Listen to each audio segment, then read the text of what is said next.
N'Golo Kanté. N'Golo Kanté. Monsieur N'Golo Kanté. Quel joueur. Mais quel joueur. Oui, il y a plein d'articles sur lui. Oui, il y a sûrement d'autres vidéos qui sont sorties pour dire à quel point c'est un joueur génial.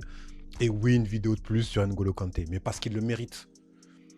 Une voix de plus pour dire, mais quel joueur. Quel joueur. Et franchement, c'est une vidéo qui me tenait à cœur parce que ça faisait longtemps que j'avais envie de parler de lui comme ça. Mais à l'époque, il y a quelques mois, je n'avais pas de chaîne YouTube. Donc là, aujourd'hui, je me suis lancé. Donc là, c'est l'occasion vraiment de lui rendre hommage dans cette vidéo. Mais à un moment donné, c'est bien de parler positivement de N'Golo Kanté. Mais maintenant, j'ai envie qu'on parle correctement de N'Golo Kanté. Et je le répète, le mot correctement de monsieur N'Golo Kanté. Parce qu'au fond, on lui a rendu l'hommage, mais on l'a aussi enfermé un petit peu. Le coureur infatigable, le gars gentil, le mec qui compense pour tout le monde, le joueur qui est partout. La fameuse phrase 70% de la terre est couverte par l'eau, le reste par Kanté. C'est flatteur, c'est culte, c'est drôle, etc. Mais tout ça mis bout à bout, le coureur infatigable, le mec gentil, le joueur qui parle peu, le joueur qu'on voit partout, ça finit presque un peu d'avoir un petit arrière-goût comme si c'était Forrest Gump. Vous voyez le mec simple qui court généreux qu'on adore, etc. Sauf que non, Kanté, c'est pas Forrest Gump. Kanté, c'est Jason Bourne. Vraiment, et si vous êtes d'accord, abonnez-vous à la chaîne et likez la vidéo, s'il vous plaît. Parce que ça parle peu, ça se montre peu, mais ça comprend tout, ça lit tout, ça anticipe tout, c'est efficace. Et c'est exactement pour ça qu'il faut parler correctement de N'Golo Kanté. On l'a trop résumé à ses jambes et à son poumon, mais pas assez à son cerveau.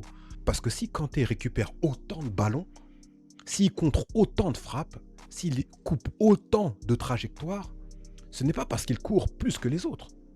C'est parce qu'il comprend avant les autres. Il sent où le jeu va arriver, il lit le danger, il lit où le danger va naître, il voit la passe avant qu'elle parte, il ferme la porte avant même que l'autre ait compris qu'elle était ouverte. Le vrai Gene Kanté, c'est pas seulement qu'il court, c'est ce qu'il comprend.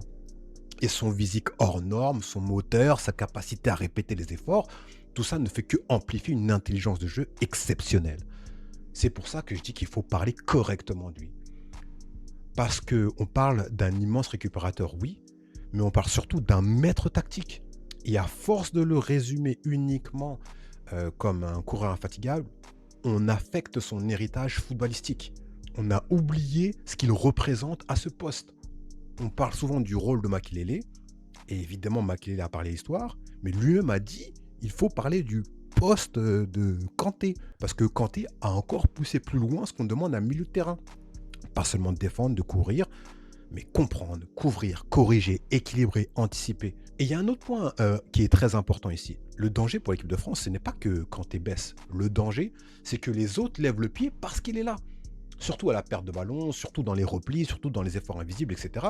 Parce que oui, Kanté, c'est Jason Bourne, mais c'est pas Superman. Oui, il peut lire énormément de choses, il peut corriger énormément de choses, il peut éteindre énormément d'incendies, mais il ne doit pas être l'excuse du relâchement des autres. Et pour profiter au maximum d'un joueur comme lui, le message que moi j'aurais pour les joueurs, s'ils m'écoutent, je pense pas, mais bon, sait-on jamais, c'est qu'il faut jouer comme s'il n'était pas là.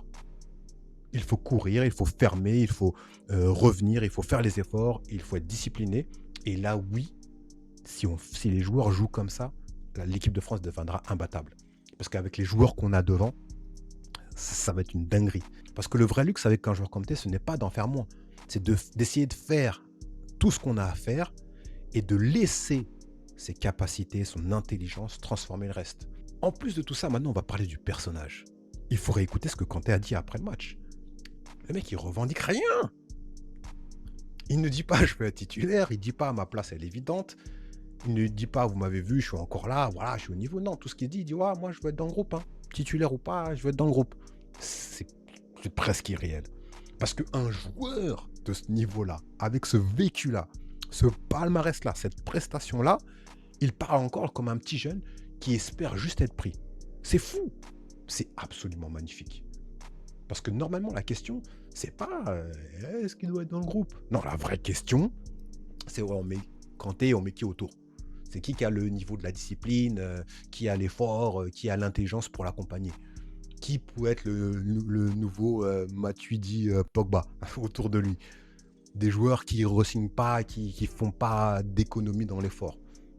Bref, je laisse ça à Deschamps. Est-ce qu'il va mettre Rabiot ou Tchouaméni ou peu importe, c'est à lui de voir. Mais en tout cas, la question mérite d'être posée de ce sens-là, à mon sens. Si les joueurs vraiment considèrent qu'il n'est pas là pour les sauver, là, ils vont récupérer le meilleur de lui. Alors ça, non, ça ne veut pas dire que tous les joueurs doivent être comme lui. Le foot a besoin de tout. On a besoin des joueurs vocaux, on a besoin de fortes personnalités. Les attaquants ont besoin d'être un peu plus égoïstes. On a besoin vraiment d'un profil différent. Mais l'exemple pour les nouvelles générations, il est absolument magnifique. Parce qu'il rappelle une chose simple. Passer plus de temps à laisser son talent parler plutôt qu'à parler à la place de son talent. Et peut-être qu'au fond, c'est ça la vraie grandeur de Kanté. Un joueur immense, un joueur d'élite, un joueur qui comprend le football à vitesse folle. Et malgré ça, il ne demande rien. Quel joueur, quel joueur, quel joueur, Monsieur N'Golo Kanté.